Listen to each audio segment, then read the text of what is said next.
Alright guys, welcome back to Kamino. In episode 1 we laid the foundation with the first platform, and now... This is getting out of hand. Now there are two of them. Today I'll show you the promised time-lapse, walk you through some of the new details, and give you a sneak peek of what's next for this Battlefront II MOC series. I hope you enjoy, let's dive in.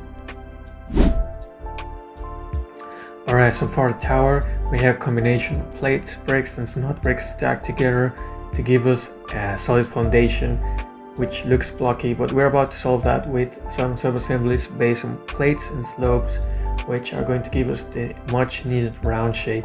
I had another design which was way more round, but it wasn't stable enough and it consumed a lot of parts. So I came back to this design, which is not the best for the looks, but it gives us a solid foundation and in my opinion it looks pretty okay. Alright, so moving up to the Technic frame, as you can see it's already built, and the reason for that is I lied. because while I was filming the time-lapse it was getting too dark, and then the contrast between the shadows and the light was too big, so it was kind of annoying, so I cut it out. But I can still show you around. And I'm not an expert on Technic, but I designed this so that it will support weight on the sides, because the first time I did this design I was only thinking to achieve the form, to make the octagons and to place the panels, but then I had the problem that it was sagging down. So I decided to support it in the middle to give it more weight in the middle and to make the connections sturdier. And this design came from Jay's MOC. This is heavily inspired on his MOC because it's pretty much the same principle of a Technic frame holding together some sub-assemblies which give it a really nice and clean look. So yeah, that's pretty much for it. If you have any suggestions, I'll be happy to hear them. So let me show you the top sub-assemblies, which are triangles, and this is the first one. And for the first one we used a combination of modified bricks and modified plates to achieve this half plate offset, which is very much needed to make a smooth transition in between slopes.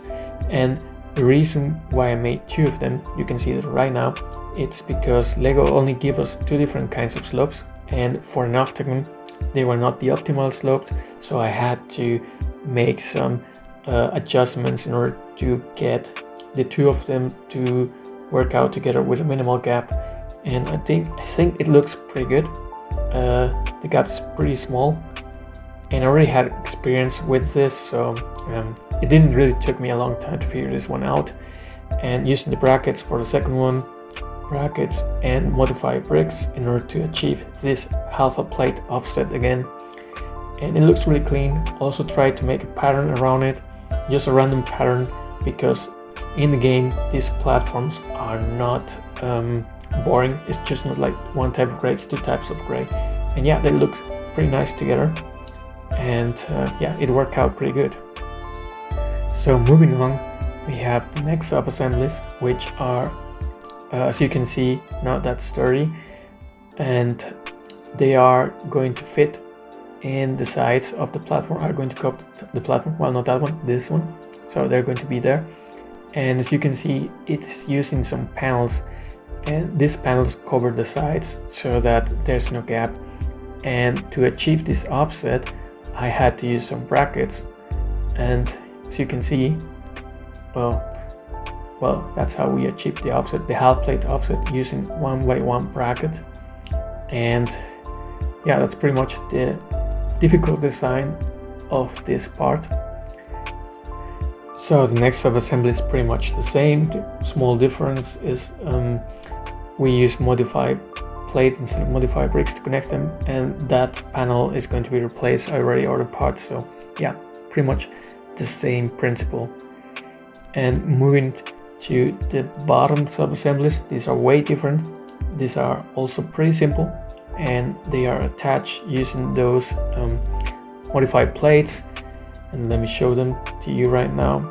They have a pin at the bottom, and that pin just goes into the Technic structure, and you attach them just like that. Yeah, that's pretty much it. So for the last sub-assembly, we have the same principle as before. We achieve a smooth transition of the slopes using a combination of brackets and modified bricks. And this one has also some plates at the bottom, which are going to be shown right now. Yes, and this attached to these modified bricks, and these modified bricks attached to the Technic bricks on the connection rods. As you can see, it's a pain to attach it with one hand. With two hands is still quite difficult. And yeah, the next sub-assembly is pretty much the same, so we will skip now to a time lapse.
So here's the Kamino MOC in all its glory as of right now, episode 2 of the Kamino series.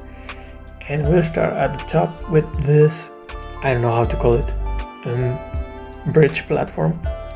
And this platform is quite simple in its design because it had to be. It's already quite heavy, and this is just connected by 2 studs with the main platform. But other than that, it already looks pretty good, pretty clean. I like it a lot. You can rotate the gun turret, as I will show you, and I have to be really careful. It gets stuck from time to time. Yeah, so it got stuck, and yeah, pretty happy with the turret design and also with this bridge platform design, which is attached there just by 2 studs. So here in the back we have this kind of small house, which I designed just the roof of it, and it's already really heavy. And the problem with that is that it won't obviously sustain the weight of the whole thing, and I would have to redesign the whole thing back there. As you can see, if I put it up here, it won't hold, but I won't do it because it's unnecessary. And like I said, I would have to redesign this sub-assemblies covering the Technic frame, and I would also have to redesign the Technic frame to support this platform, and that's just too much to do for such an unimportant change, so I'm going to leave it as it is right now. So moving down to the bridge, here we have it, and it's incomplete, but I think I have the design. I'm just waiting on some parts, and next update it will be complete. I really like how it blends with the rest of the platform with this combination of dark gray and light bluish gray. And here we have another gun turret here in the back with this bridge platform section. The pillars are the same design as my last MOC. And here we have another bridge, which is going to another platform, which I'm not going to make. So I'm going to extend this bridge a little bit just so that it looks better. And lastly, for the next update, I'm going to make a quarter dome, or just like the very beginning from in this area, and it's going to be as wide as the table, and it's going to connect with the bridge. So I think that's it for this update. Really loving how it's evolving as of right now. Let me know if you have any ideas so I can change something. Would be nice to have some feedback. So this is how it would look with a lot of minifigures, and it's too crowded, but it's not final. It's just to show you how it would look like. Here we have an explosion, a dude flying, a gun turret shooting at nowhere, just like in the game. We also have some troopers dying. We have Boba Fett making some clone barbecue. And here we have one of my favorite things in the game, We have a Dark Trooper which is carrying the DNA sample, and it has like some sort of bodyguard. And this actually happens in the game when you take a DNA sample or something of value, like attach to the body of the stormtrooper. So here we have also a shock trooper trying to bring down a gunship which ain't there yet. Some jet troopers trying to sneak by. We have an engineer repairing the medical droid, and an officer and some platoon of stormtroopers. So we have a lot, and it will evolve with time, so I'm really satisfied how it looks right now. So that's it for this episode, and the next one I'll show you the quarter dome, and in between I try to post a video of either these two Battlefront MOCs with hidden mechanisms. I'll show you how this works. Oh, that one survived. Shouldn't happen. Yeah, that's better. And here's the same mechanism, but I cannot reach it really. There's no place to play. But anyway, there's also this Dagobah diorama. So I'm not sure I'm going to do a Dagobah diorama or Battlefront II diorama video for the next one, but every Wednesday there's going to be a Kamino update. And thanks for watching, and until the next one.